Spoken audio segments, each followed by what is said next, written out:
Welcome students. Today I'm going to discuss about object-oriented programming concept and its difference with procedure-oriented programming concept in this video. Along with this, I'll discuss about the important components or parts of object-oriented programming, that is class and object. First, let us get into the definition of object-oriented programming. Object-oriented programming is an approach that provides a way of modularizing programming by creating an partitioned memory area for both data and functions that can be used as a template for creating copies of such module on demand. Object-oriented programming treats data as a critical element in the program and does not allow it to freely move around or does not allow to flow freely. What it means that in the object-oriented programming, when we do the program, we have to define the two parts of the program separately. One is for the data and another the functions that operate on the data. Now the data cannot move freely as on its own. Rather, the function can access the data within the program. Now let us see the difference between object-oriented programming and procedure-oriented programming. First point, object-oriented programming emphasis on data, whereas procedure-oriented programming emphasis on algorithm. It means in object-oriented programming, the input or the output values which need to be stored in the program are more important and that need to be secured in a proper place. Whereas in procedure-oriented programming, the algorithm or the process of solving a problem is given into account. Second point, the program is divided into objects in object-oriented programming, whereas in procedure-oriented programming, programs are divided into functions if required.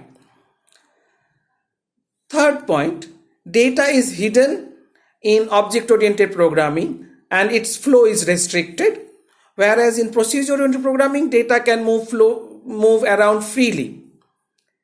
Fourth point, it is important point of difference. In object-oriented programming, it follows bottom-up approach, whereas procedure-oriented programming follows top-down approach. I'll explain it through a program after this video, where procedure-oriented programming, how the top-down approach is working, and in object programming, how bottom-up approach is working, you can understand very clearly.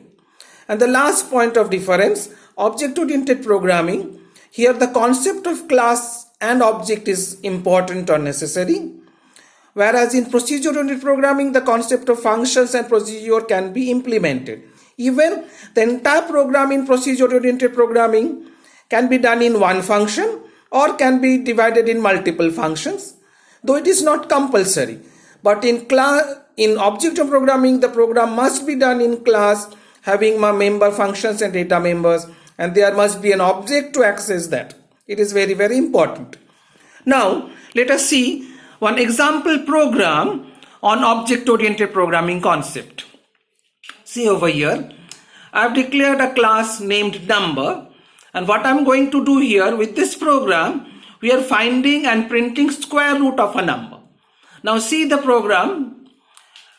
In the class number, I have two things. One part is double AB as a data member. These are the variables that will hold the input and the output. And next one is void assign and void print sqrt. What are these two things? These are the member functions. Now, I have already explained in the notes that in object-oriented programming, the program or the class is divided in two partitioned memory, one for the data, another for the functions.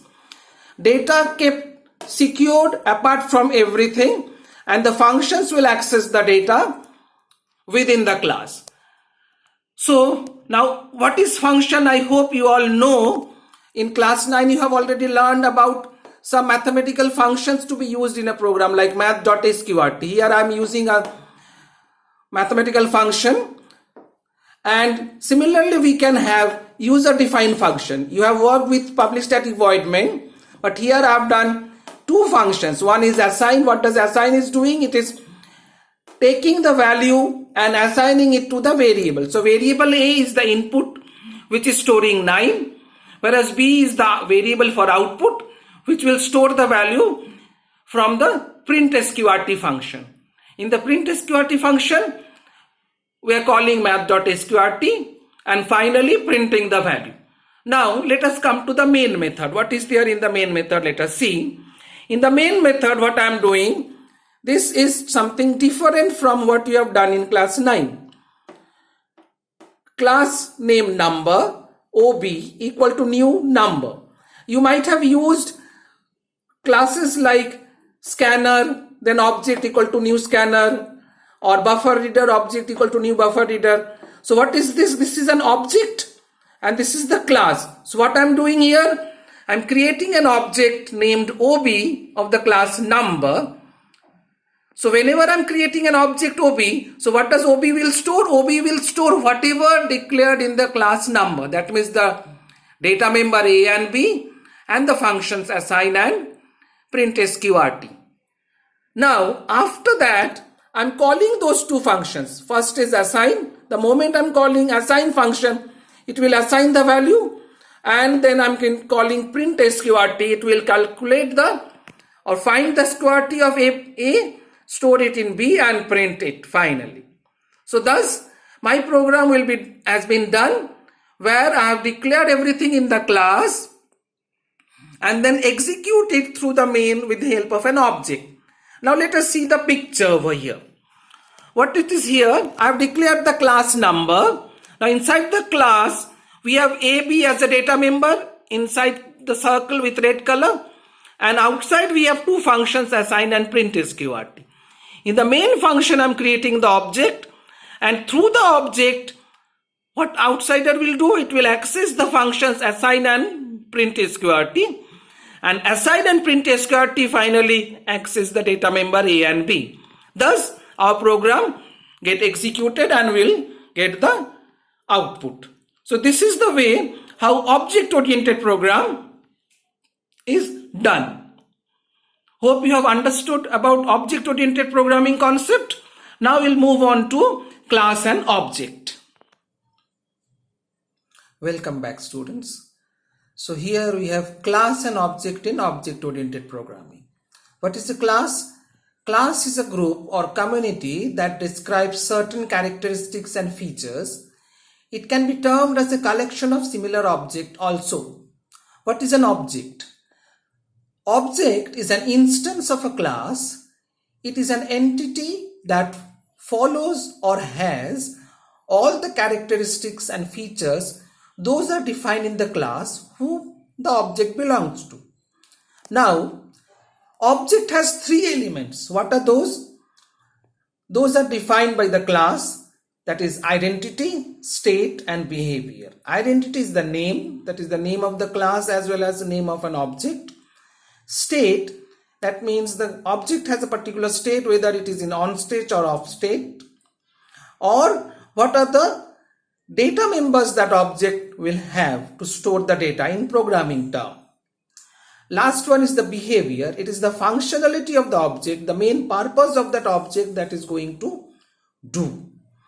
Now, one important point, class has no existence of its own. The object that belongs to a particular class provide the feeling of the existence of that class. What it means? It means to have the class in real form, we need the object. I'll discuss this later on or explain more elaborately. What is the relationship between class and object? Class represent a set of objects that share common properties. An object is an instance of a class and represent it to the world in a real sense. Now, let us look into some examples of class and object. Here I have mentioned class and its features and particular objects. First take the bird. Now, bird have these features. In the red color, whatever I've wrote, those are the state of the bird, and blue color, those are the behavior. Now, bird has feathers and beak. These are the most important part. And what are the behavior of a bird? It lay eggs. There's a spelling mistake. It should be E-double-G-S. Then it stay in nest. Here also I think it's wrote as, now it's a nest only. And can fly. So a bird is a class which defines these things. It must have a feather and beak. It must lay eggs, stay in nest, and can fly. Now let us see the objects like parrot, sparrow, and crow. They belong to class bird because these all features are there in these birds or these objects of class bird. Now let us take human being class. Now human being has 5 senses. Those I've termed as the state. And the behavior, human being can express thoughts and they use their intelligence. Now the object are mentioned as Saurabh. It can be Saurabh Ganguly or anyone, or Mamta Banerjee or anyone. Just the first name I've taken.